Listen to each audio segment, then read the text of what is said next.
Tokyo, 1978, Disco Monkees go global. The neon glow of Shinjuku reflects off Davy's brand new sequin jumpsuit as he dramatically adjusts his headband. Right, lads, new city, new laws to technically not break. Behind him, a giant billboard for Disco Monkevoltee World Tour, bail bonds accepted, flickers to life. Micky, wearing what appears to be a samurai robe over bell-bottoms, first order of business, teach this horse to breakdance. Reginald whinnies in protest. Your move!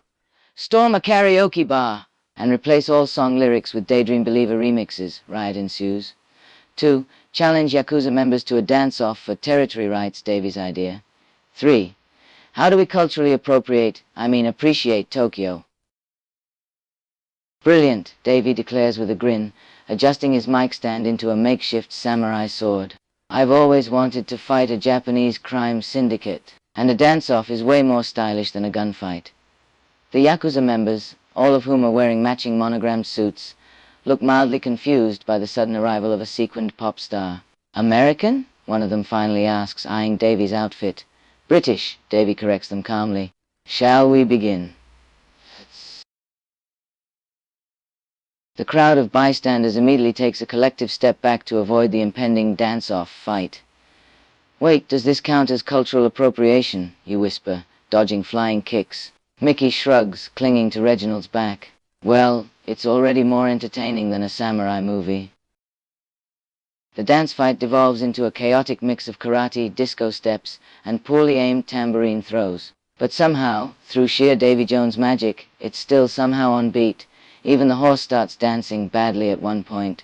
As the battle reaches a climax, Davy lands an accidental roundhouse kick that sends one Yakuza member sprawling. How's that for cultural exchange? He grins, striking a victory pose. A few hours, and several broken tambourines later, Davy emerges from the wreckage of the impromptu dance floor, now covered in sweat and glitter. He beams at the stunned crowd, throwing an arm around your shoulder. I think they liked us. The crowd, still bewildered, cheers as one lone man yells, Banzai! Davy blinks. What did he just call us? You shrug, trying to brush shattered tambourine bits out of your hair. I have no idea, but it sounds like a compliment. Meanwhile, Micky, who somehow ended up in a tutu, is teaching the defeated Yakuza members some new dance steps. The secret is the hips. Davy just shakes his head, grinning. Never a dull moment, is there? Tokyo streets later that night. You stroll the neon-lit streets as the rest of the city slowly returns to normal. The Monkees are blissfully unaware of the chaos they've left in their wake. Bloody brilliant day, Davy exclaims, swinging an arm around your shoulders. But now I think it's time to unwind. Fancy a late-night cuppa with an old mate? Sounds great, you yawn, leaning against him as the adrenaline crash hits. Just no more karaoke fights. My ears still hurt, Davy laughs, ruffling your hair. No promises, love. But rest assured, the Disco Monkevoltees will return. In more glitter, louder outfits, and at least 3 new arrest warrants.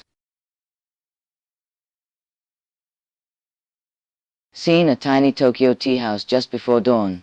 The scent of matcha and illegal fireworks, thanks Micky, fills the air as you slump onto a tatami mat.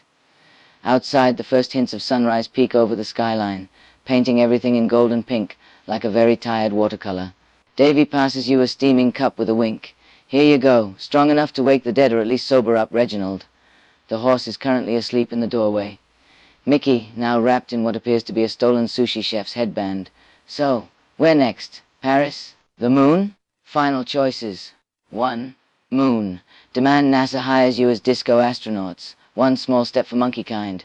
2. Pass out mid-sip, dreaming of quieter days. Cut to Davy drawing mustaches on your face with Sharpie. 3. How does this glitter-apocalypse truly end?